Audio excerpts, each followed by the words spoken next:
Thank you. And I filed we filed a memorandum on this. I'm not going to repeat what's in the memorandum, but if the court will hear me, I'd like to address some of the most salient points. As the court knows, the legal standard is whether any rational trier of fact could find that the Commonwealth has proved every essential element of the crimes charged beyond a reasonable doubt. It can't be based on speculation, can't be based on piling inference upon inference, can't be based on mere presence, knowledge, association. As the court knows, Zanetti changed the law in the Commonwealth by essentially smushing together the concepts of principal liability and accessory liability into a single definition of criminal liability for a substantive offense, which requires knowing participation by agreement on the part of the defendant in the crime, sharing the required intent. Those are, I think, under Zanetti, those are really the two key things: knowing participation by agreement and sharing the required intent. What Zanetti did not change, Your Honor, and I think this is extremely important in this case, is the distinction between substantive culpability and accessory after culpability. And that distinction is, in the wake of Zanetti, post-Zanetti, is made crystal clear in the recent SJC decision in Simpkins, which I think is extremely instructive for our case. As the court knows, in Simpkins, there was a prior incident involving the defendant and the victim. There was evidence of presence on the part of the defendant, and there was evidence that the defendant participated in concealing the firearms, the two firearms used in the shooting immediately following the shooting. And on that and the other evidence as set forth in the decision, the SJC held that that was insufficient to convict the defendant Simpkins of the crime of murder. Now, Your Honor, in our case, taking the evidence in the light most favorable to the Commonwealth, as the court must for purposes of this motion, there's no doubt that the jury could find that many things have been proved by the Commonwealth, and I've tried to detail what I think are the most significant of those things in a number of pages in our memorandum, trying to be as absolutely fair as we could be. So there's plenty of stuff which a jury could find under that standard have been proved. However, Your Honor, here is what the Commonwealth has utterly failed to prove. They have failed to prove motive, and I understand motive is not an element, but motive really goes to the connected issue, which is an element, which is the element of intent. They have utterly failed to prove any intent on the part of Aaron Hernandez to murder Odin Lloyd. They have utterly failed to prove any plan engaged in by Aaron Hernandez to murder Odin Lloyd. They've utterly failed to prove any agreement that Aaron Hernandez was a part of to murder Odin Lloyd. And they have failed to prove any knowing participation by Aaron Hernandez in that murder. And what that leaves, Your Honor, despite 2 months of evidence, it leaves not just gaps, but really gaping holes in the Commonwealth's case. And those are gaping holes that cannot be filled in by speculation. They cannot be filled in by conjecture. Now, the Commonwealth says, well, I'm sure the Commonwealth is going to say, well, the jury can draw inferences from, and of course the jury can draw reasonable inferences from circumstantial evidence. But on the evidence presented in this courtroom, Your Honor, a rational jury would necessarily have to employ conjecture to get there. And as the SJC just said within the last few weeks, in the Kelly case, that's not sufficient to convict. If a jury has to use conjecture to get from point A to point B being the inference that they're being asked to draw, that's insufficient evidence. Now, and Your Honor, with respect to trying to fill in these gaping holes, as was made clear in Simpkins, none of Mr. Hernandez's conduct after the shooting can be used to fill in those gaping holes. That's what Simpkins teaches us. Accessory after conduct remains accessory after conduct. And the jury cannot infer simply because a defendant helped to cover up a crime that he knowingly participated in the crime itself. That, I submit, is the holding of Simpkins, and it's the holding that applies directly in this case, where, Your Honor, there is evidence. A jury could certainly find, based on the evidence, looking at it in the light most favorable to the Commonwealth, that Mr. Hernandez helped to cover up this crime. He, in a number of ways that I don't need to recite to Your Honor, because Your Honor is well aware of them. But that conduct, as in Simpkins, is properly chargeable as under the crime of accessory after the fact. And they've chosen, Mr. Hernandez is not on trial for that charge. They've chosen not to charge him with that crime. Now, Your Honor, the Commonwealth has a theory of guilt, but it remains a theory. They haven't proven it, and no rational jury could conclude otherwise. And what that means, as Your Honor knows, is under our system of criminal justice, that means that Mr. Hernandez is entitled to a required finding of acquittal on counts 1 and 2, and I ask the court to allow the motion. Thank you. Good morning, Your Honor. We respectfully disagree, Your Honor. The evidence before a rational jury could find that the defendant did have a plan, did participate in every aspect of the case. In fact, was the individual who had control over the whole setup of the pretext that led to ultimately getting the trust of Mr. Odin Lloyd into the car that night. He was the only one with the relationship. He was the one who provided the gun, and there's evidence, voluminous evidence, the access to the firearms prior to the crime, actually his possession of the firearm, a firearm, just prior to getting into the car, then making the repeated requests, text messaging to his Confederates about coming up, imploring them to hurry, get up there. The pretext being, we're going to step out to a club. That's refuted by the evidence of when they pick him up. It was well after 2 a.m. All the clubs were closed. He then directly drove. He was the driver of the car. So he's provided the gun. He's provided the car. He's the one with the relationship. He's the one calling Shanna Jenkins to get the number. He's the one whose phone is not being used. Now it's somebody else whose phone's in different person's name. He drives. He picks him up. He immediately then drives to a scene with there's no other reasonable explanation why he would have driven to that location, short distance, clearly inconsistent with the suggestion that they were going to go out to a club. He's now has the gun.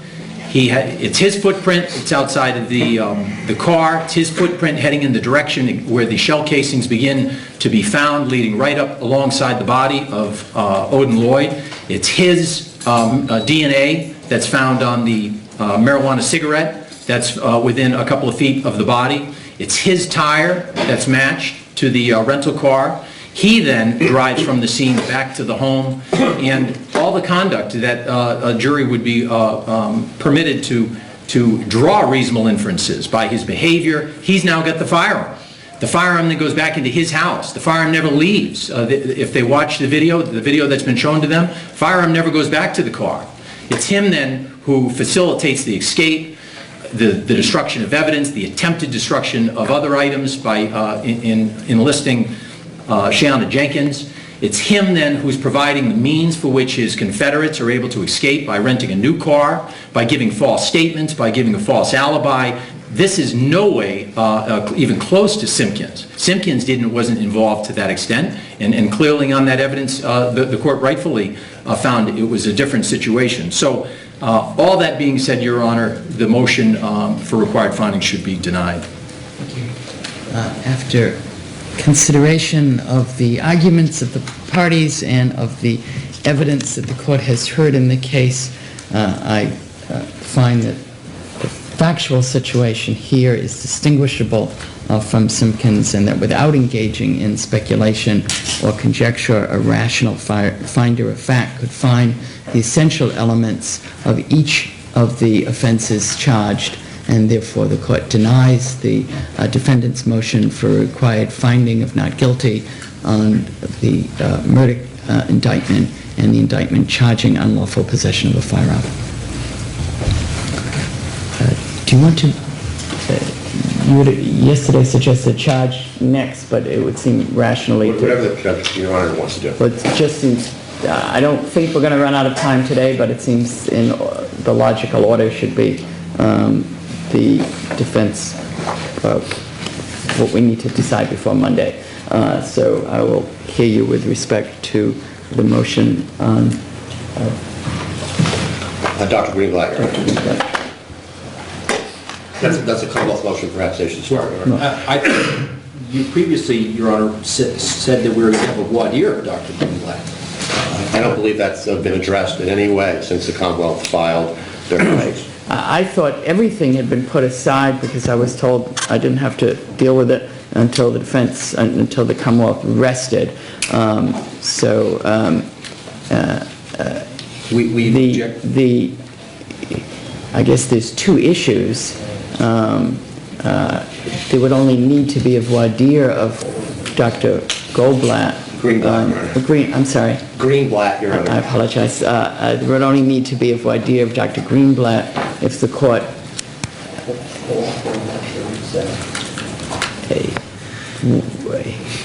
was going to let him testify unless there was some objection to something in his testimony. So it does seem that there are preliminary issues that at least we dealt with today. Also, I had thought the Commonwealth's request for voir dire preceded the very detailed disclosure of, but I might be misrecollecting on that. I don't think that's correct, Your Honor. I think they did ask for a voir dire when they responded to our the affidavit by Dr. Greenblatt, if I'm not mistaken.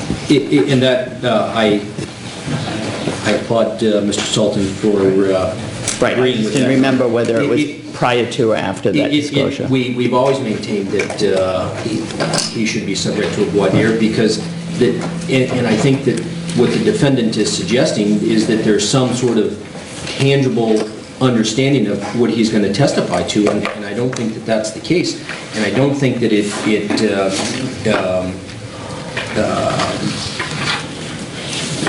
is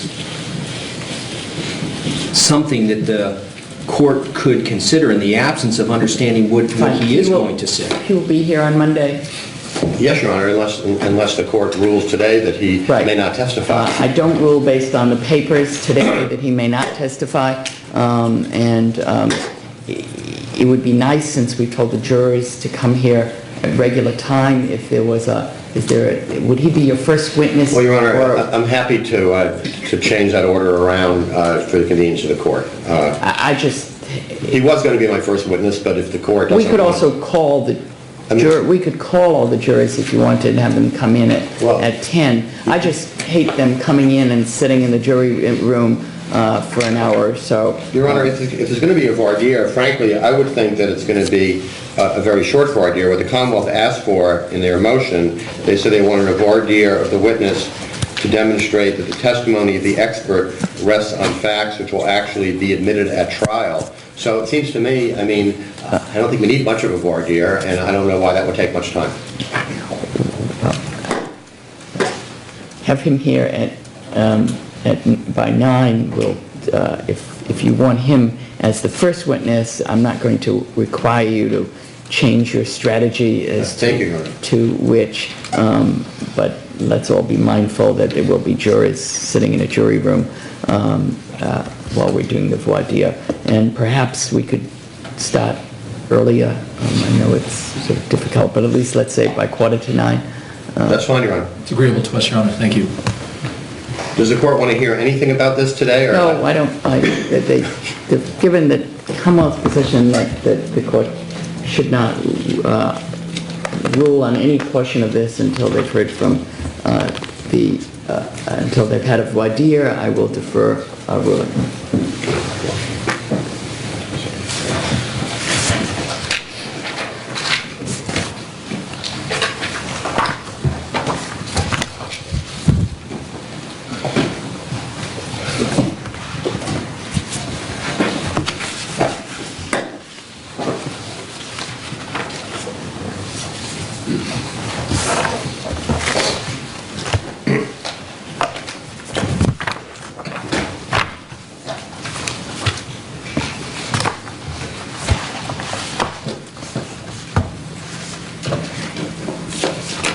going to sort of address the defense request for jury instructions and the Commonwealth's sort of at the same time, to the extent they overlap and where they're independent. I will address them separately.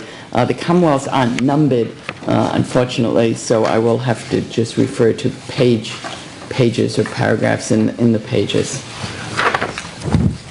But request number 1 by the defendant and Commonwealth's page 1 and the top third of page 2 are both the same. It's quotation from the new decision on beyond a reasonable doubt, and the court will give that definition of beyond a reasonable doubt.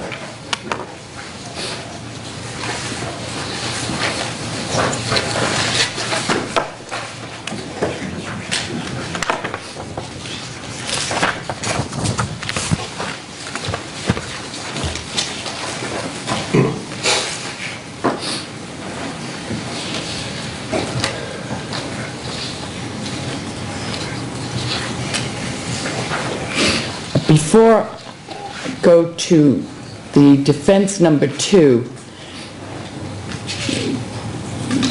let me just ask the Commonwealth, page 2 indicates it's proceeding on a joint venture theory with respect not only to murder, but to the unlawful possession of firearm and unlawful possession of ammunition. Looking first at unlawful possession of ammunition, is there any theory that that is a joint venture? Not on the ammo, Your Honor. Okay, so you're withdrawing that request? Yes, Your Honor. And on unlawful possession of a firearm, assuming there's no constructive possession or actual possession by Mr. Hernandez, the theory of his intentional participation in the possession of that weapon is outside his home. Yes, Your Honor. Or residence is what? Well, it would be that he provided the firearm for the purpose of the killing. But the provision of the firearm, but then wouldn't he have constructive possession of it? Well, And the actual provision of it, would that have been in the home? I mean, is there any way to distinguish that he provided it other than in the home? I'm just trying to see the distinction on constructive possession on the firearm. Well, the constructive possession, after they've left, at some point, if the joint venture part of the use of the firearm in the commission of the homicide would necessarily, the firearm that's been identified would be used by a joint venture. If that, so therefore, constructively providing it. No, but this is independent of constructive. So assuming there's no constructive possession, with this constructive possession, you don't need the intentional participation in the possession of the weapon by knowing participation in the possession of the weapon by meaningfully assisting in some fashion in the possession of that weapon in the possession of the weapon outside his home. Well, there's other evidence, Your Honor, as to the firearms. There's, with regard to Wallace, the evidence of firearm consistent as well, based on the description of the maid's finding on the mattress during the times that he's there. Right. I'm just asking you, with respect to Mr. Hernandez, what the theory is that he, outside his home and place of business, intentionally participated in the possession of that firearm without himself being the one who had actual or constructive possession. That's my question. Again, the providing of the firearm would be the theory, Your Honor, or having access or essentially participated in bringing the others with firearms to the scene for the purpose of the killing. Your Honor, this is directly covered in our request number 16. It's the same issue. And I don't think there is any case law that says that you can, by virtue of, you can have a joint venture to possess something. I don't know of any case law that so holds. And our position is that we're talking about count 2 now of the indictment. Based on the bill of particulars, he's charged with possessing a specific firearm, namely a .45 caliber handgun outside his home on June 17th, 2013, and unless he Doesn't the bill of particulars specifically refer to jointly, or it's not just... Well, they may, I guess they may have said that in the bill of particulars, Your Honor, but they're talking about the 45. So they're Right. saying, on that day, he possessed a 45. They can put the word jointly in there, but as far as the law of possession in the Commonwealth, as far as I know, is that a person has to actually or constructively possess an object in order to be convicted of possession of that object. Whether it's the fact that somebody may have given somebody an object on some other occasion does not make that individual culpable for possessing that object subsequently when it's in the possession of somebody else.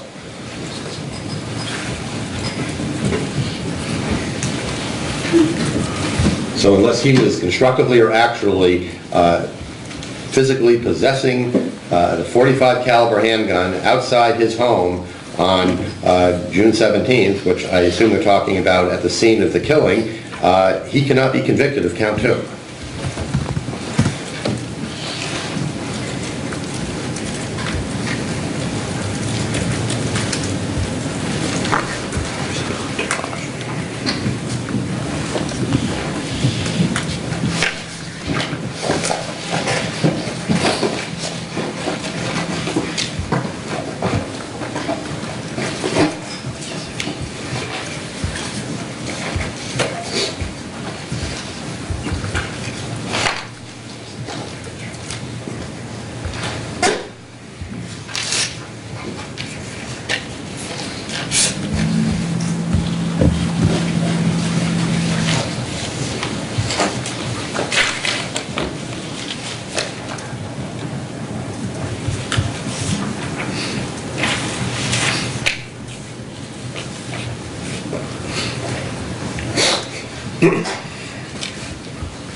While the court, well, no case has been pointed to the court's attention dealing with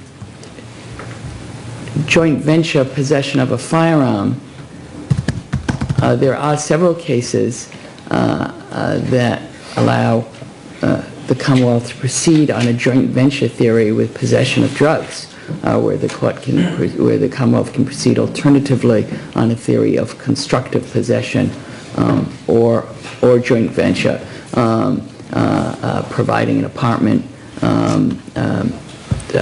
for example, in which someone may not have constructive possession of the drugs, but they provide an apartment in which those drugs could be stored. In Gonzalez, the SJC case, the court talks about the evidence allowing the reasonable inference that each had constructive possession, and also finding that they were participants in the joint venture. Obviously, these cases precede the merger of the two, so the courts are dealing with it separately.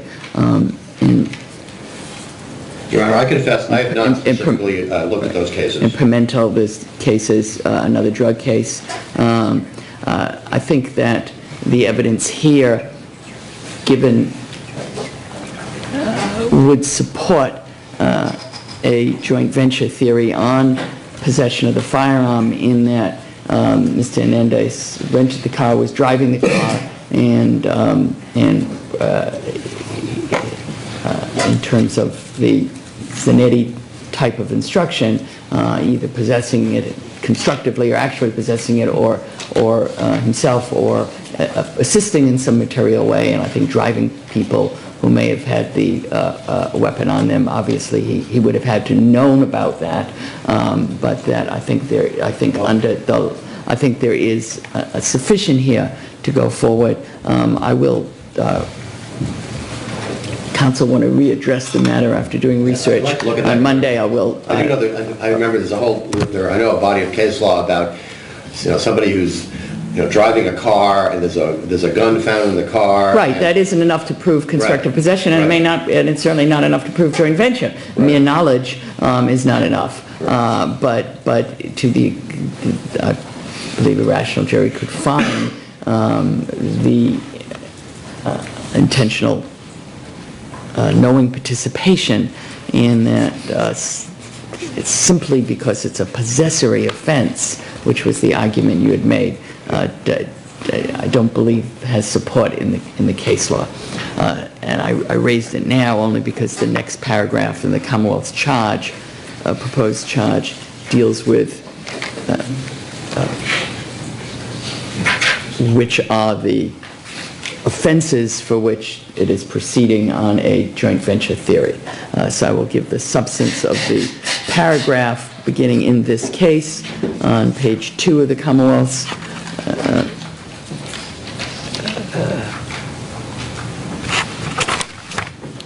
request for instructions. The substance of the next paragraph, to each of these charges the defendant has pleaded guilty. The substance of the next paragraph, decision on one charge should not control another. The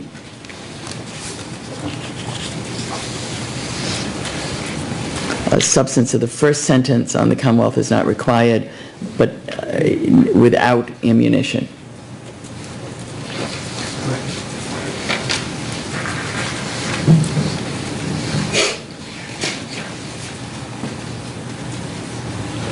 The remainder of that paragraph the court will give, which is identical to the first paragraph on the defense request number 2.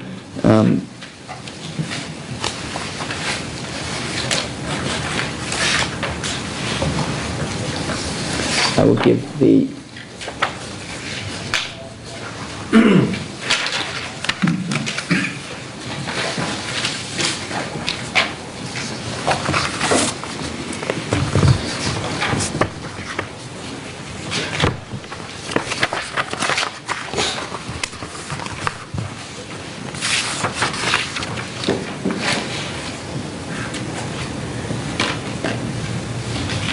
Commonwealth's request,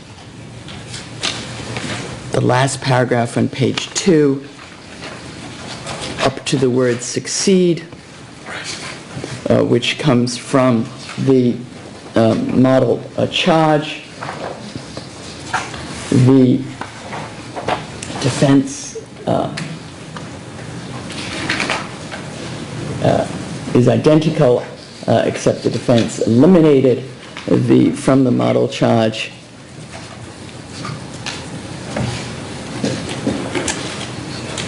or to provide assistance in committing the crime or in escaping if such help became unnecessary. The Simpkins case does not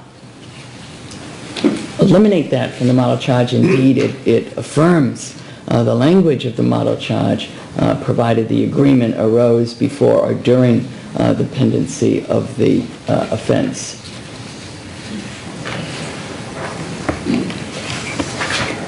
The court will add to the model charge, and it's really combining request 2 with your request 3, language to make it crystal clear, the Simpkins point, that it is not enough that the defendant agreed to assist after the commission of the crime. Accordingly, you cannot find the Commonwealth has proved the defendant knowingly participated in the commission of a crime if his only participation was in assisting the perpetrator or the perpetrators in escaping or concealing evidence, and if the agreement to assist arose after the killing.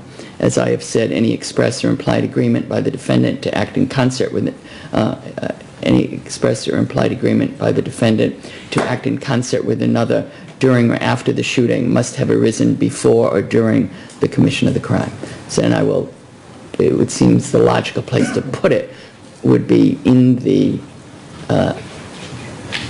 language directly following the language of the model, that they can take into account a plan to escape, a plan to help in escaping, provided that, as in the model, provided it was formed before or during the crime.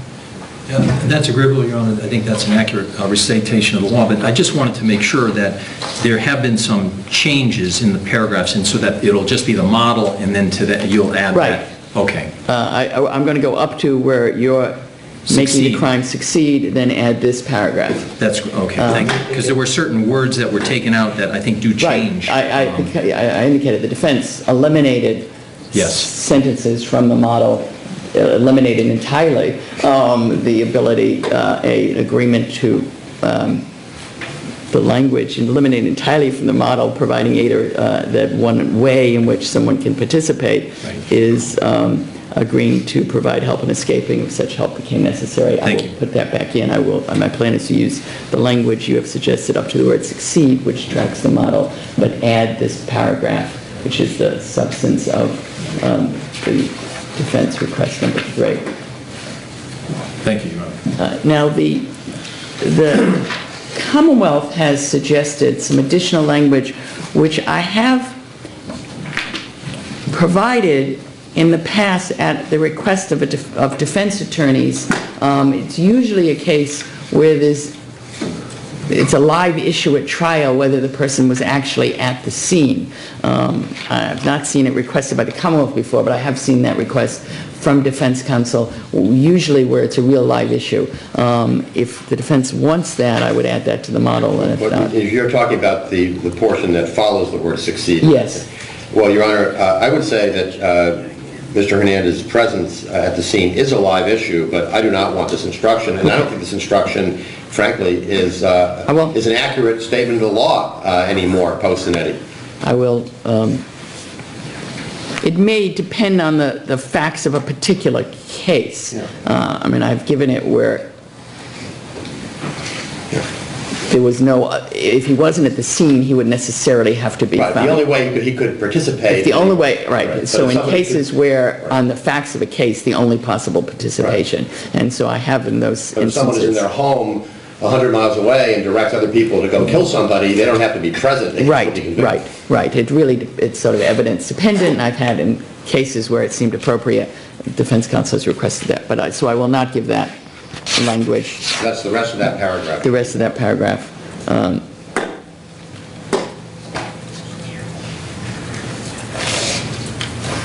The next paragraph, the Commonwealth must prove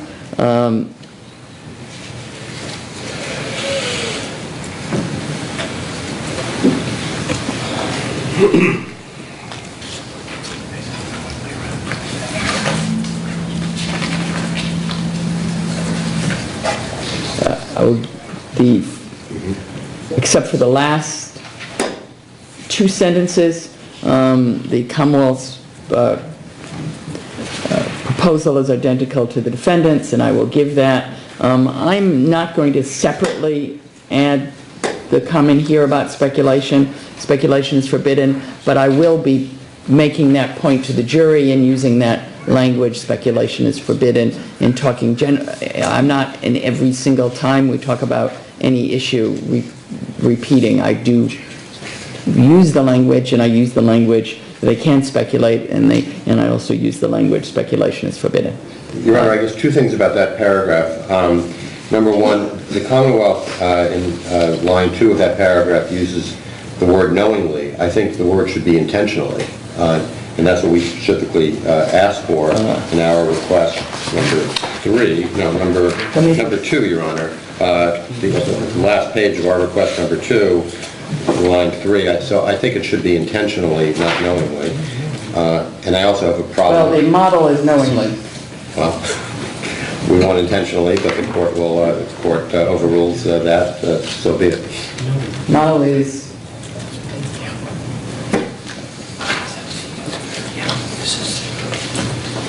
model throughout the entire, including the paragraph.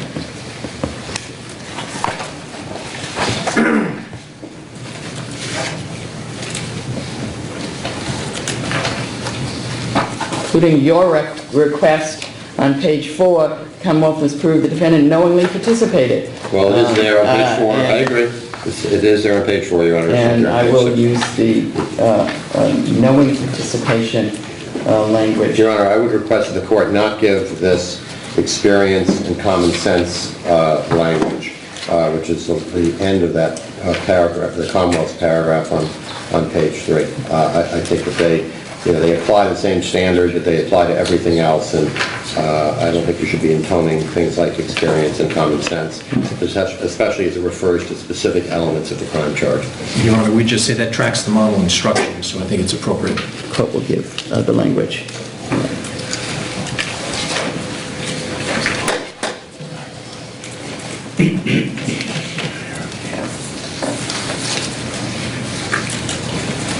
The next paragraph are both identical, the court will give, and identical to the model.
I believe that the next paragraph, mere presence, that you both are identical and identical to the model.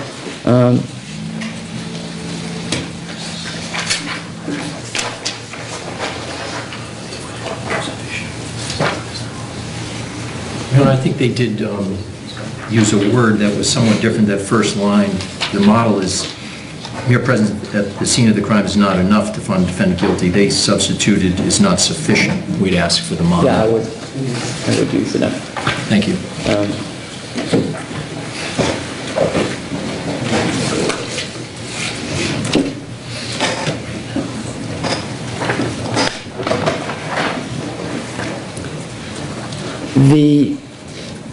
The next paragraph in the Commonwealth's, with respect, I'm going to specify with respect to the charge of unlawful possession of a firearm, where an element of defense is that a person possessed the weapon, the Commonwealth must prove.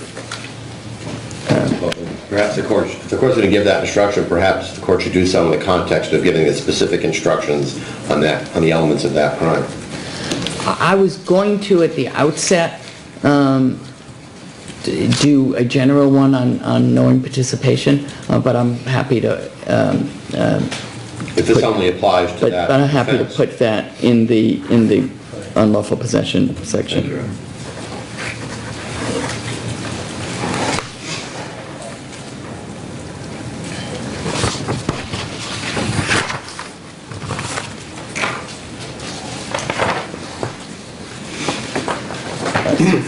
Request 3 we've dealt with. I'm going to give the substance. Request 4, do you want to be heard on the request for a voting instruction? Well, Your Honor, I know the SJC has said for many years, including very recently, that it's discretionary. Our position is that number one, it should not be discretionary because it is a theory of defense, and we think we're entitled to instruction on our theory of defense as a matter of constitutional right. And secondly, to the extent that it is discretionary, in this case, where it is a significant and substantial part of the defense we presented at trial, we would ask the court to exercise its discretion, which the court clearly has, to give such an instruction. Your Honor, I know this came up at one point in the case, but to the extent that there were things that were omitted that should have been done, I don't know that there's evidence that makes it clear that that's the case. So to give that instruction, I think it's obviously open for argument, but to suggest by way of a Bowden instruction, I don't think is appropriate. So I'd ask the court to use its discretion in denying that request. In the exercise of the court's discretion, the court has decided not to give the instruction requested in request number 4.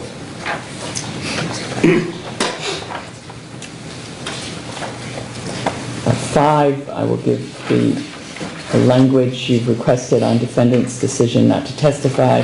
I often add before your sentence there, you're not to consider in any way under your oath as jurors, you are not to consider, if you want that addition. Yes, Your Honor. Thank you.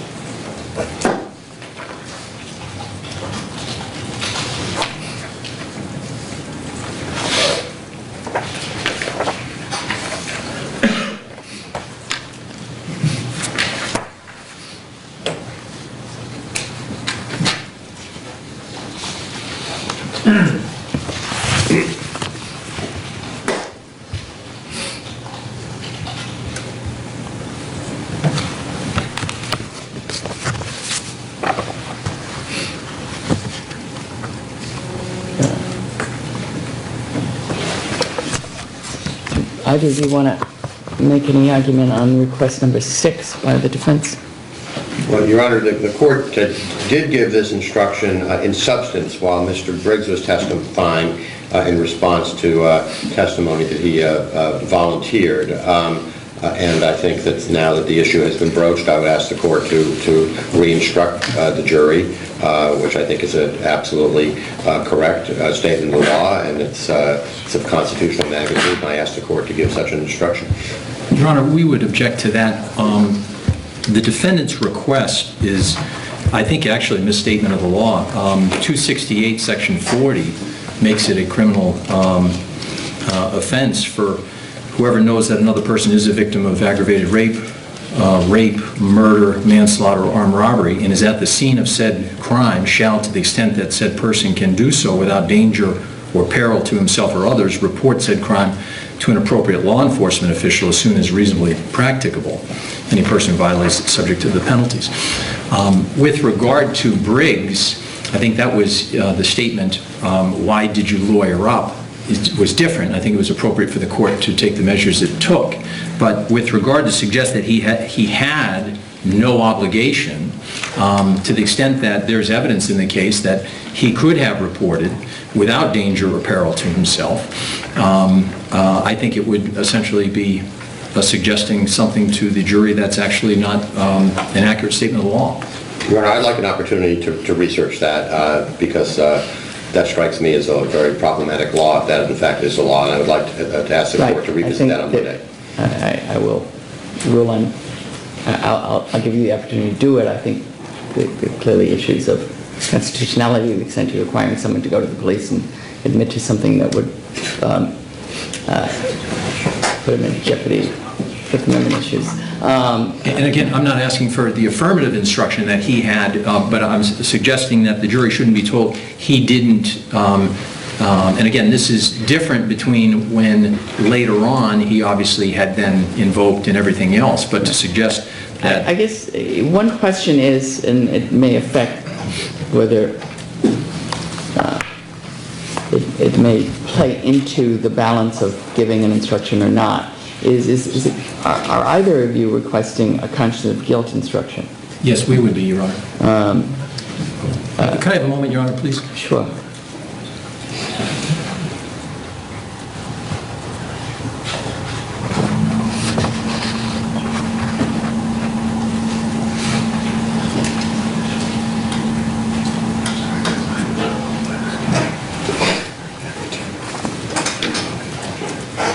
Can I have one more moment, Your Honor, please?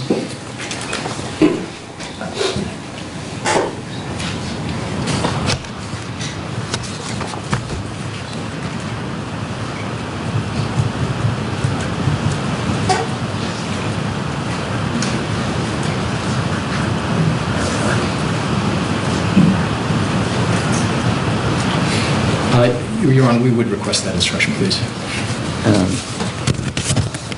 So in the context of that instruction, an instruction as to what they can't draw an inference from may be relevant, but since you asked for time. With respect to that, just since we're unconscious of guilt, even though it's not in either of your written requests,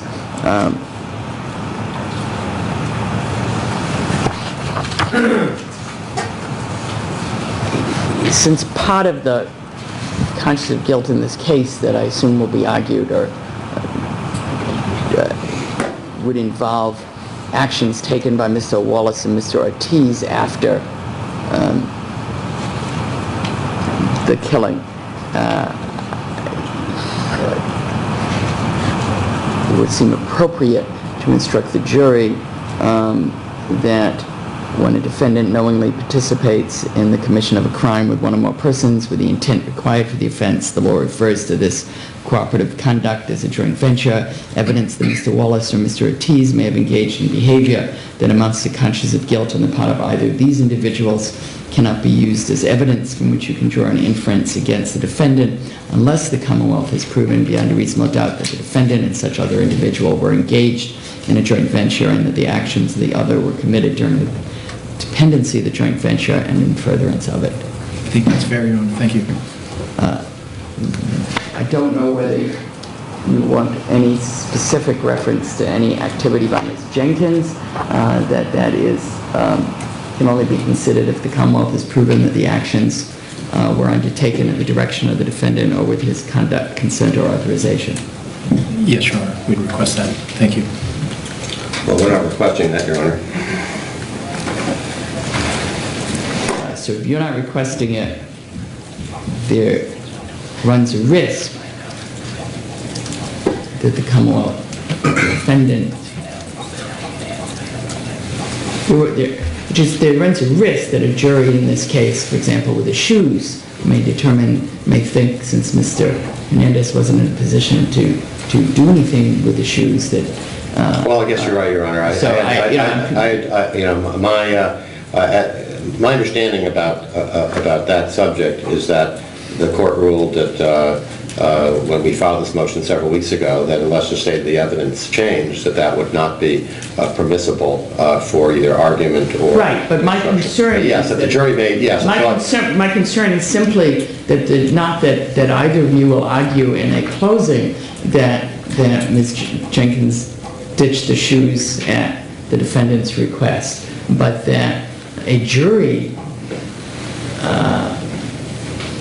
might consider that a reasonable inference as opposed to speculation. I agree, Your Honor. The question is simply, do you want me to not mention shoes, but address up front, since there clearly are other actions taken by Ms. Jenkins that that the jury could determine were done at his request or direction. Yes, Your Honor. We would request such an instruction. The court has shown me the entire scope of it, yes. There also have been at least, I think, 3 examples of unequivocal denials by the defendant in the killing of Mr. Lloyd and the defendant's statement of his innocence. Those came in after the court indicated that denials don't come in, and the court wasn't going to allow the Commonwealth to ask about denials, and the defense said, no, we're perfectly happy with them coming in. But I think that the jury should be told that they cannot, this doesn't mean, I'm not talking about any statement, I was at a club at the time, or when the time comes out, or we left at different times, and Mr. Lloyd left separately from me. I'm not talking about those, but it does seem that it was unusual in this case for it to come in, that the jury should be told again in the context of supplement to the consciousness of guilt, you may not consider evidence of an unequivocal denial by the defendant of involvement in the killing of Mr. Lloyd or the defendant's statements of his innocence as evidence of consciousness of guilt. I agree, Your Honor.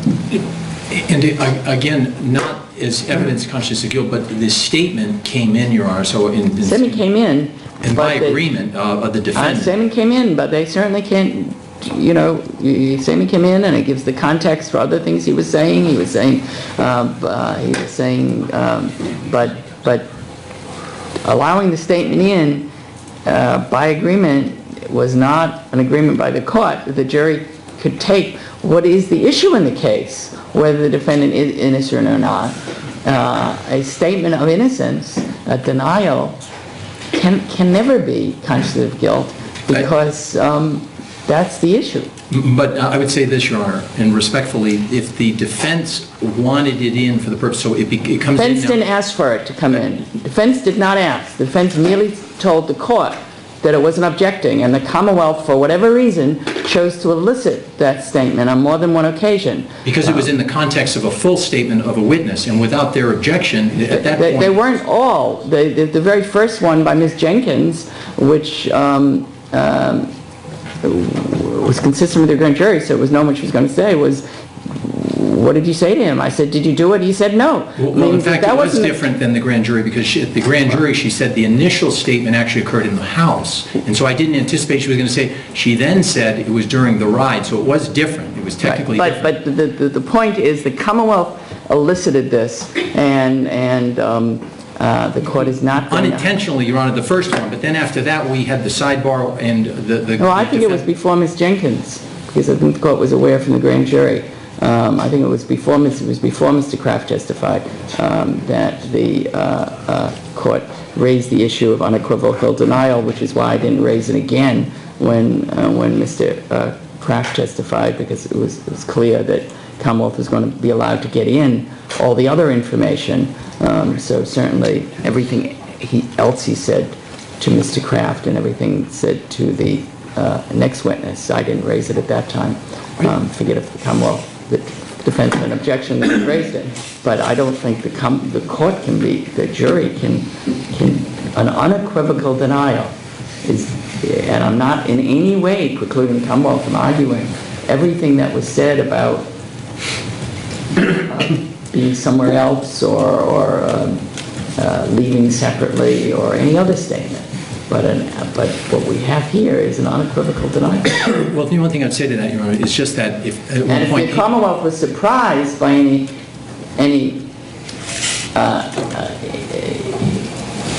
what it elicited from Ms. Jenkins, despite the grand jury, which he said, I'm innocent or I didn't do it. At a different time, Your Honor. Right, but if the Commonwealth was surprised, the Commonwealth could have asked the court to strike that on the grounds that it was a simple denial. The Commonwealth didn't. Well, again, it's my memory, and of course, which over a long case can fail, but it was then, we had a discussion about it. Right. They then indicated, no, they wanted that statement. Oh, they didn't, right, but they didn't elicit it. I understand, Your Honor, but once it's now in, right, in the state... All I'm saying is this, if I could, Your Honor. I'm not trying to be argumentative, just that, and I think I said this at the sidebar at the time, it is an inconsistent statement when he had said, I had nothing to do with this, and it's inconsistent with other evidence in the case that would suggest he did have something to do with Sure, this. but that's true every single case. You have a rape case and someone says, did you rape the child? And the person says no, and the Commonwealth has overwhelming evidence that the person did. And there's case law, particularly and there was a rape case where they said, you can't get that in. That can't be I agree, Your Honor, but now it's in by agreement. So now we're trying to essentially reshape, what is in evidence before this jury, and that was a decision I presume they made after considering what the discussions we had and the court bringing it to their attention, but it is now unobjected to evidence. I don't know what by agreement means. It was unobjected to. And they actually then said, at this point, we want it. So now it's in, and so to the extent, again, it would just be for the purpose of They want the benefit of, oh yeah, I'm completely innocent, that the jury heard that was his statement, and then when we say, well, that's inconsistent with other evidence, and we want to point that out. But the Commonwealth chose. They didn't have, the defense wasn't directing what questions the Commonwealth's going to ask. The Commonwealth chose. It could have been stricken by if there were questions on it. You were well prepared to strike it, and they said no. They didn't want it. So now it's there, so they're getting the benefit of having that, and when we say, okay, but at least that's inconsistent. My recollection is that this was raised prior to the testimony, not after the testimony had come out, that it was raised prior to the testimony where the court, because the court had read the grand jury testimony, that prior to the testimony it was raised. And I said, you're not going to ask about denials, are you? And the defense said, we don't mind. And the Commonwealth chose to do it. I don't... Well, because they said they don't mind. Right, but it doesn't mean that I don't see that they're... How is that not acquiescence or agreement? So all I'm suggesting, Your Honor, because I'm not going to try, my memory's not good enough to know what happened when, but I think we are on the same page when you said they indicate we don't mind. So Right. it came in, and now it's evidence before this jury. So now I'm just saying to try and reshape that, I don't think that's All it that's comes in appropriate. for is evidence of his state of mind. To the extent it comes in for anything, it's his state of mind, and he thought he was innocent. Or inconsistent, or he was attempting to make other people believe that he wasn't, and in fact, then he was using those same people to do, Cheyenne Jenkins, to do things. So in other words, he uses that to get them to believe in his statement, and then he has them trying to destroy evidence or taking things out. That shows a consciousness of guilt. Your Honor, based on my notes, here's what happened. Shannon Jenkins had a voir dire, and during her voir dire, Mr. McCauley elicited the evidence of denial. The court, anticipating the issue, called us a sidebar, and we had a sidebar before she testified before the jury, at which the court raised this issue. The Commonwealth indicated that they wanted to elicit Mr. Hernandez's denial of guilt. We said we did not object, and therefore they were permitted to elicit it in front of the jury without objection. It was then Mr. Kraft testified about a denial, and I believe Mr. Briggs also testified about a denial, also without objection. Our position is, as the court correctly said, they elicited this testimony. It is therefore in the case. It is in the case for all purposes except improper purposes. And consciousness of guilt would be an improper purpose, and the court should so instruct the jury. The court will so instruct the jury that they cannot consider evidence of an unequivocal denial by the defendant of involvement in the killing of Mr. Lloyd or the defendant's statements of his innocence as evidence of consciousness of guilt. Turning to the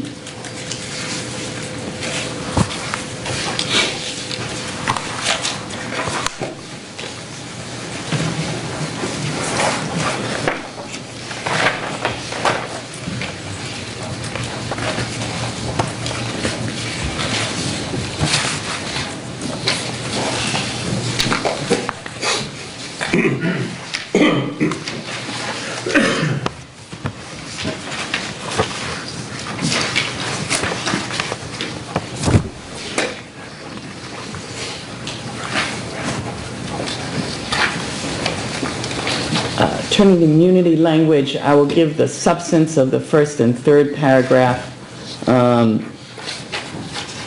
not the second. I will indicate that they can take into account immunity, as I've indicated during the trial, that it means the witness has been ordered not to testify, can't be prosecuted except for perjury, that the testimony of an immunized witness should be scrutinized with particular care, that the defendant can't be convicted solely on the testimony of a witness granted immunity, that there must be some evidence in support of the testimony of an immunized witness on at least one element of proof essential to convict the defendant, and that an immunity order does not constitute endorsement of the witness's veracity or truthfulness, that neither the prosecution in calling the witness nor the court in issuing an immunity order has any ability to determine who is truthful or not, and that the credibility of witness testified pursuant to the grant of immunity, as with all witnesses, is for the jury to decide. The substance of 8 will be given. I don't highlight the name of the witness. The witness convicted of a crime. Well, in this case, Your Honor, there was only one witness who had either a conviction or a pending case, so that's the reason we put the name in there. I would ask that it not be, just Right. general statement. Thank you.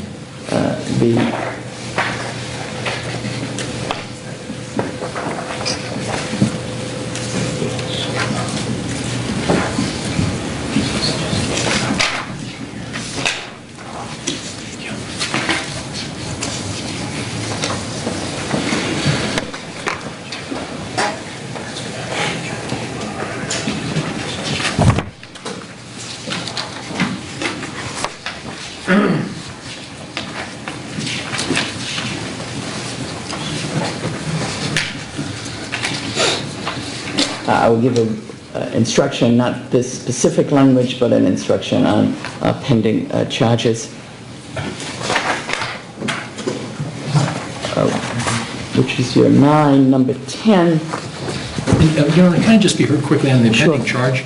I would just ask you give something without getting into the pending charge, because again, what we suggested at the time, this was very attenuated. He has pending charges in Connecticut. There's no agreement. There was no evidence that there was agreement. And so he was on there was some plea offer made by the prosecution in Connecticut. I've made representation. We have no connection to that, not been involved, no contact.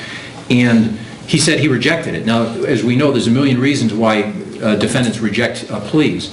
So I would just ask the court, maybe give instruction, something to the effect of, you must determine whether the witness testimony has been affected by an interest in the outcome of the case or any benefits that he has received or hopes to receive. Because again, in this case, without identifying, facing criminal charges, suggesting that somehow there might be where there's none. We've made that clear to the defense. There's no promise, reward, inducement for that testimony. He was immunized. He was here under obligation to answer questions truthfully. Right. I mean, I will sort of give an essence. What I'll indicate is they can consider pending charges and assessing his credibility and consider whether he has any biased interest in the case and whether the witness might have believed that he might stand to gain anything by coloring his testimony even without an agreement with the Commonwealth. And it's for them to decide how much weight to give the pending charge, and it can only be used in connection with credibility. So it really goes to his state of mind, even in the absence of an agreement. Right, but if with in the context of an instruction that says, where there's no evidence that, he didn't say, oh no, I do believe, he actually said no, he didn't have any understanding of that. So again, if a jury, I think you instruct them, Well, that's what I'll say, even in the absence, that they can consider it, even in the absence of any agreement with the Commonwealth, or even whereas here there is no evidence of an agreement. Right, but what I'm suggesting, when a witness is asked a question, they say no, you give them an instruction about, well, the absence of it doesn't mean you can find the converse. So therefore, Right. there would be no evidence that he had an expectation, where he said no, and they can't then find, yes, he did have a hope or expectation of getting a benefit in this case. Well, I think it goes to his their credibility. determination of credibility, and one thing they can think about is whether, given all these pending charges, he thinks it may not be a rational thought. That's what the Meese or Mies Right. case It may said. not be at all a rational thought, and I don't think there's going to be any suggestion in the closing that there was any deal with the Commonwealth or the Commonwealth to say anything to Connecticut authorities. But to suggest that, or then, I guess the follow-up to that is, or that he had some hope, because he's denied that, there's no other evidence of it, so yes, they could use it to his credibility, but not that he actually does have an expation of getting the something. existence of the charges themselves, as I understand case law, it's the very existence of the charges that a reasonable person could infer, given those charges, whatever he may say, given those charges, he may be affected by that and may be affecting. And even Mr. Bradley admitted that he hoped to get a better deal. Well, on that case, irrespective of any connection to this case, that was in September, you remember, Your Honor, that call was made. He was immunized the other day, so his expectation, there's no other support for that. And see, that is what I would suggest is so attenuated, and suggesting that he had some, in the absence of any other evidence. Thank you. I will give the substance of the charge as I've indicated.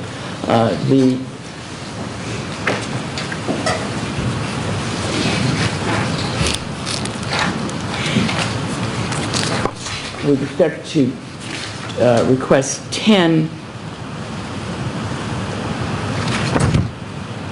I'll give, as I do when I talk about all witnesses, I add in the notion that the testimony of a law enforcement officer is not entitled to any greater or lesser weight simply because the witness is a law enforcement officer. And that,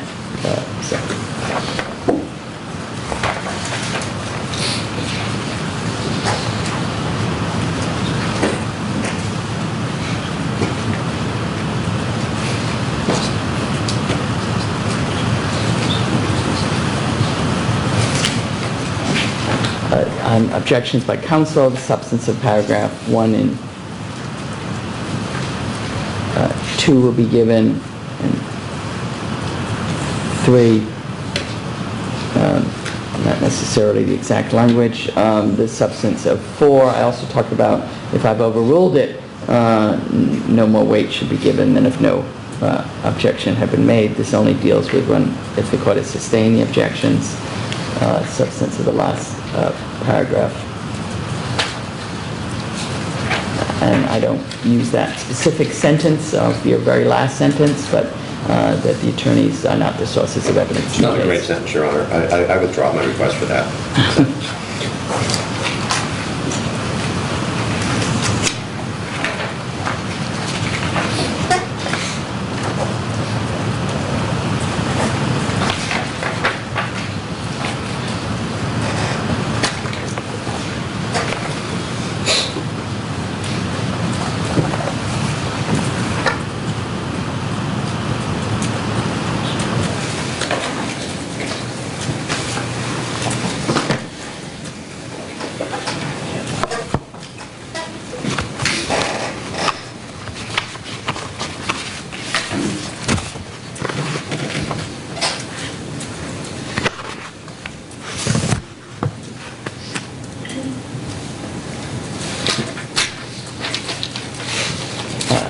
Do you want to be heard on 12? Your Honor, I mean, frankly, I think that Mr. Aspinwall's testimony, I think it's the most important part of the Commonwealth case, and this is a very important and significant, to me, disturbing event that occurred during his testimony. The court, of course, denied our motion to strike his testimony, and instead the court took what I would describe as a middle ground, which I wasn't happy with, but the middle ground was the court struck 3 of the 4 bases for his opinion. And I think that this is, it's a difficult thing for a jury who's heard this testimony to then be told the next day, forget about 3 of the 4 bases for his testimony, I strike it, and take it out of your mind. And whether or not, in fact, that's a mental gymnastic that can be performed, I'm dubious of, but that's what the court has asked them to do, and it's a hard enough thing for them to do that I think the court needs to reinforce that in its final charge, and that's why we've requested this instruction. Could I? Your Honor, I disagree with a number of things. Mr. Aspinwall based his opinion just as he had described in regards to the back of the firearm. In the course of his testimony, you recall we had a sidebar conference about this. It wasn't the basis of his opinion that was the Glock. He pointed out other aspects of the firearm, is my memory. The court made it explicit to the jury what portion of his opinion they could conclude there, just like any other instruction that the court gave. And it was quite forceful at the time, Your Honor.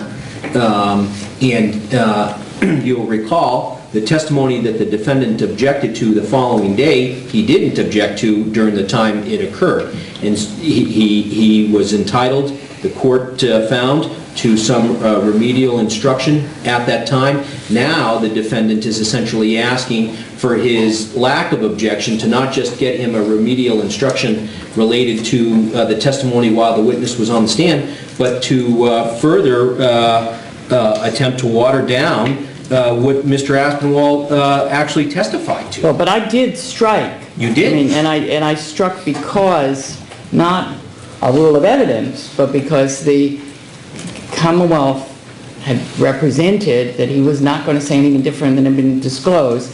He then was asked the bases for his opinions. He gave several things, and he indicated that these were new conclusions that he had formulated only after reviewing photos, either still or video or both, post whatever disclosure it made to the defense. And I struck any opinion other than the backstrap, and the backstrap may have included something else. The tang. That was included in the backstrap. Right. Right, and that's what his opinion was, Your Honor. And I'm not. He did describe other aspects of the firearm that he saw in the other, not as it relates to a Glock per se or as a basis of his opinion, but pointing out portions of the firearm which is entirely consistent with the cross-examination in the entirety of his examination. Right. He was that was not struck. What was struck was his opinion. Right. And to the extent that I wouldn't have struck it had he not given, had the court not believed at the time that he was rendering an opinion based on, as he himself testified. Your Honor, I think that you'll recall we had this discussion. The court did come to I think out of an abundance of caution, if that was a basis of an opinion, or the jury believed that that was the basis of his opinion, or there was an inference that it was at the time, other than just describing portions of the firearm that he saw, then they were told that they couldn't consider it. But now the defendant is asking in the court's final charge to go back and essentially reiterate it. It is like anything else that is struck. They're asking the court instead to highlight it, which is inconsistent, I'm going to suggest to the court, with all of the way the case has been tried. There were a number of things that the court, after the fact, has struck. The defendant didn't object. And now he's asking the court to essentially come back after final argument and further benefit from his lack of objection at the time. Well, let me say two things, Your Honor, if I may. When Mr. Asenwald finished his direct examination, I went to sidebar and I objected very vehemently, and I said I did want to check the discovery before I asked for a specific remedy, because I thought that was fair to the Commonwealth. We checked the discovery, came back the next morning and informed the court that there was nothing in the discovery, and then the court made its ruling. So for the suggestion that somehow we sat on this, I think is totally unfair. Secondly, Your Honor, this is not like any other evidence the court struck. The court has struck answers to questions dozens and dozens and dozens of times during the course of this trial. But this was different. As I said, this was, number one, frankly, I think this is the centerpiece of the Commonwealth's case. This is the most significant evidence against Mr. Hernandez. And the other thing that's different about this, Your Honor, is the court struck it the next day. So the jury had, they had that afternoon, because we stopped early that day, they had that night, they had a lot of time to reflect on Mr. Asenwald's testimony, a significant portion of which the court, with respect to his opinion testimony, the court then struck the next day. So I think this is different. It's different in substance, it's different in degree, it's different in significance, and I asked the court to give the instruction.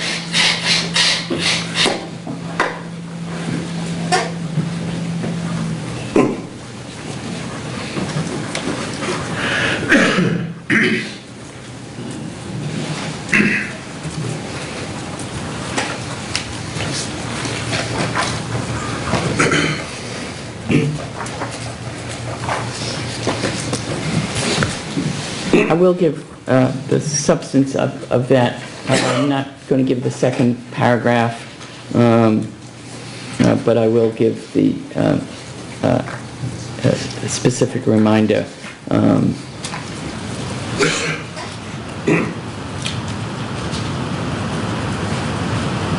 And I'd ask the court then, Your Honor, to be explicit about the backstrap and the tang, and I'd also ask the court to indicate to the jurors that you're not striking the testimony insofar as it just relates to his observation of what is seen in the video, portions of the firearm, only as it relates to his identification of it as a Well, I'm going to Glock. talk about the opinion.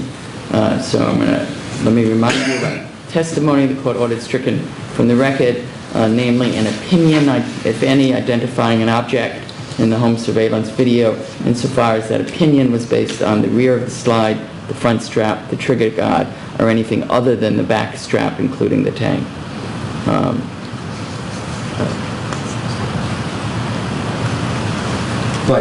But his observations of... Well, I'm going to tell him what I struck. This is in the context of being struck, and I'm going to tell But I'm him asking the what court was to struck. indicate to them what portions of his testimony you're not sure. I'm not going to go through all of his testimony. I'm repeating the instruction I gave them during the trial.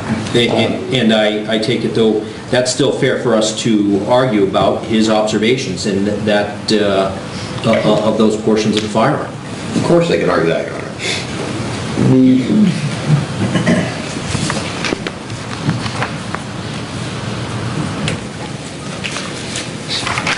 Next is the bottom of page 4 of the Commonwealth. I will give the instruction that motive is not an element of any offense charged.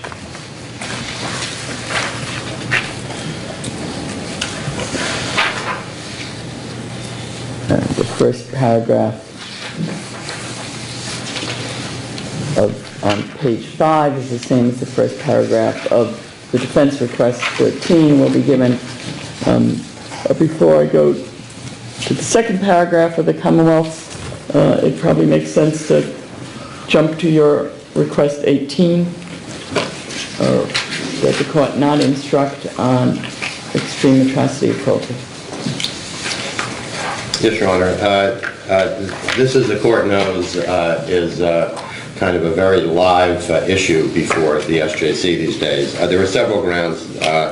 So our first request is that the instruction not be given because based on the testimony at trial, we submit that there's insufficient evidence to support this theory. The testimony, I think, on the cunning factors came in yesterday through Dr. Zane, and I think the most significant testimony was that Mr. Lloyd would have died within seconds or minutes, and that he would have been unconscious before he passed away. And I think that is significant in terms of the element of conscious suffering. And I would submit that taking all of the evidence in its totality, there is an insufficient basis for the court to instruct at all on extreme atrocity.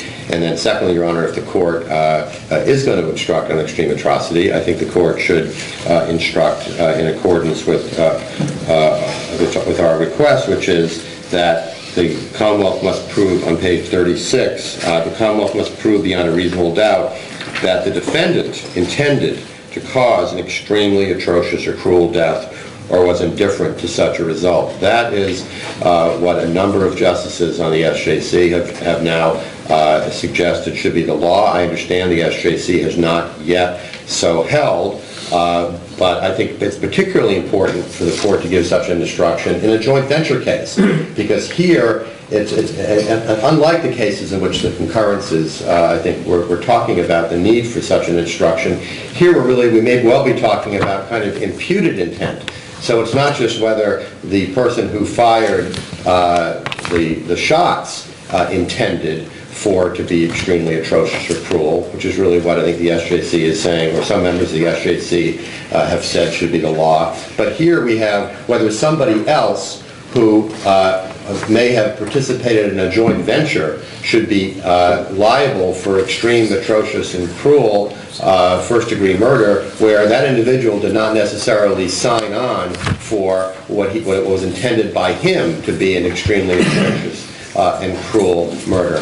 So I think that there were extra reasons in this case to give such an instruction. And finally, Your Honor, and I know the court's going to do whatever the court thinks is right, but I think this is a situation much more like adjutant, where the SJC on appeal applied when they adopted a new rule, they applied it to that case.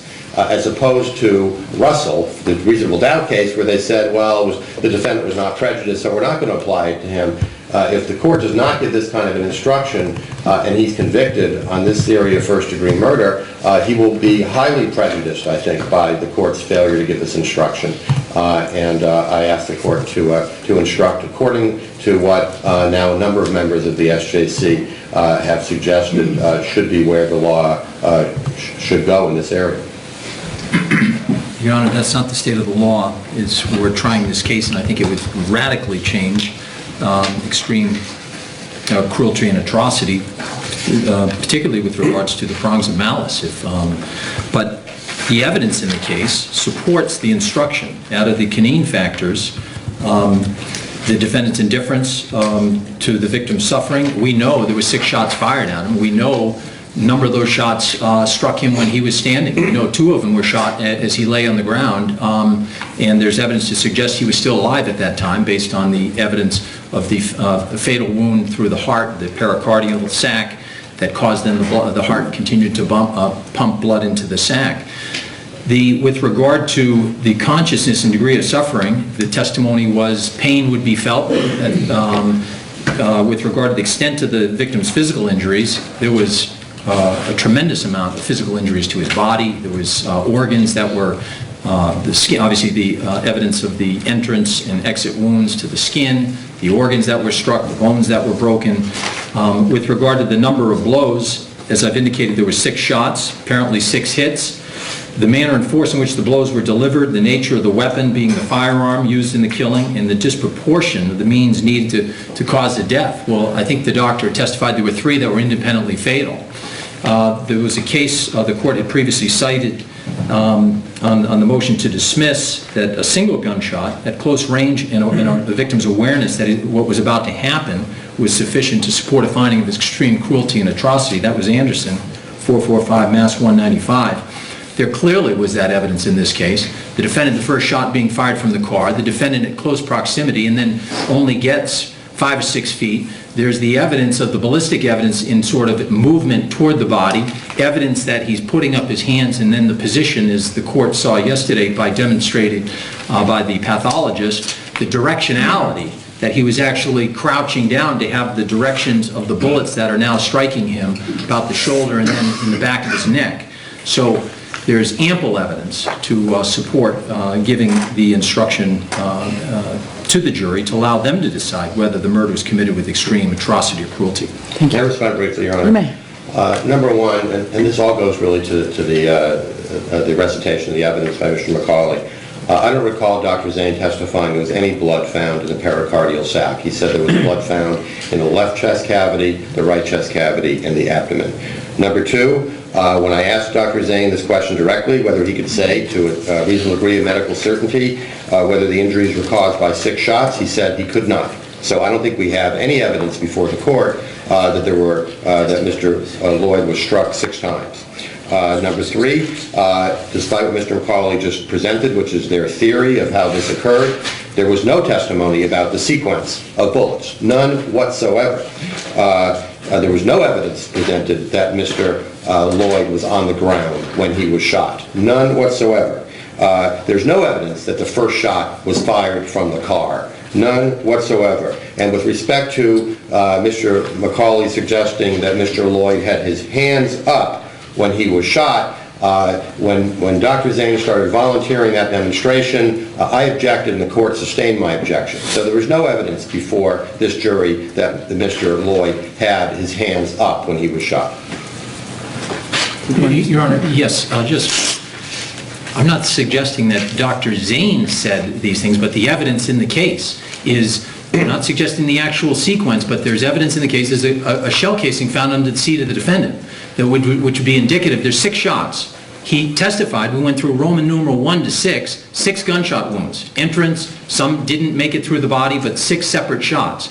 The evidence, as he held up the pointer and described the evidence of the entrance and exit going through the top of the neck and then lodging in the base of the back, would be indicative of somebody crouching down like this, and again, consistent with the approach of the shell casing, where the gunshots were fired. The evidence of the ear witnesses who heard the sequence of the shots is all. There was 2 witnesses who testified to that. The number of the shots and the pattern of the shots. I think one indicated there was 3 or 4, then a stop, and then 2 more. And the evidence that he was shot on the ground, there's 2 wounds that into the left and right chest, and the bullets are found right under his body. I think that's almost inescapable, that the bullets that were found into the ground, which was described as being a hard pack, and they were a couple of inches in the ground, there would be no other way those bullets would be there. They were consistent with the exit wounds on the back. These were flagged, and the jury can now look at the pictures of his back and look at those 2 flags and see that they were at the same spot. And I think there was testimony there was a blood spot right in those locations. So, and they could look as well, the hand is right up over one of the, on the left chest. And with regard to, he described the bullet going through the pericardial sac and then blood pouring into the chest cavity. So I don't think I've misstated any of the evidence in, well, that's in the case, and again, that the jury could find those facts and then draw reasonable inferences. So that is extreme cruelty, if ever there was an extreme cruelty case. Thank you. The court declines to give, or not to give, the instruction requested not to be given in request number 18. The court finds there is sufficient here under the current state of the law, and the court will give the current formulation of extreme atrocity and cruelty with respect to the argument that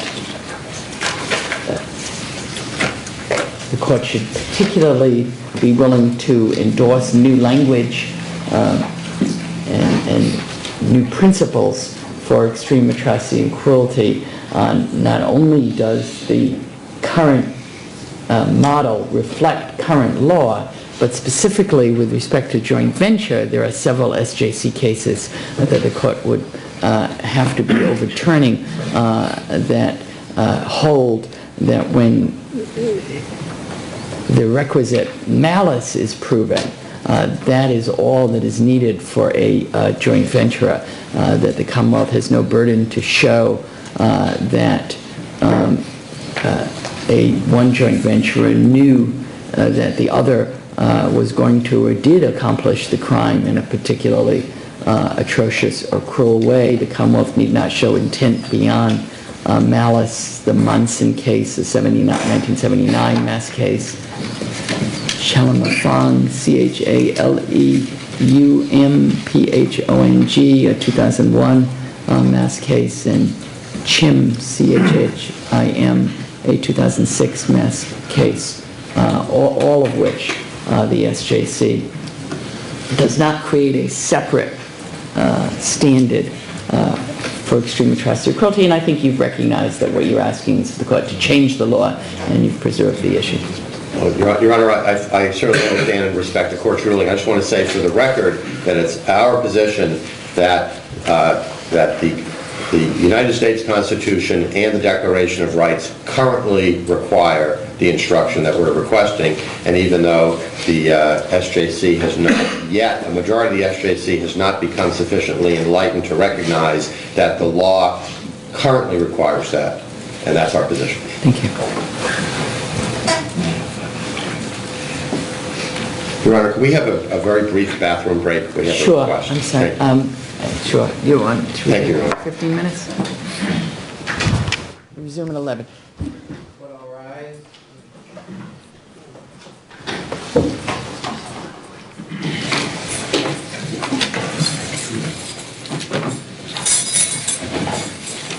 What's going to stand in recess?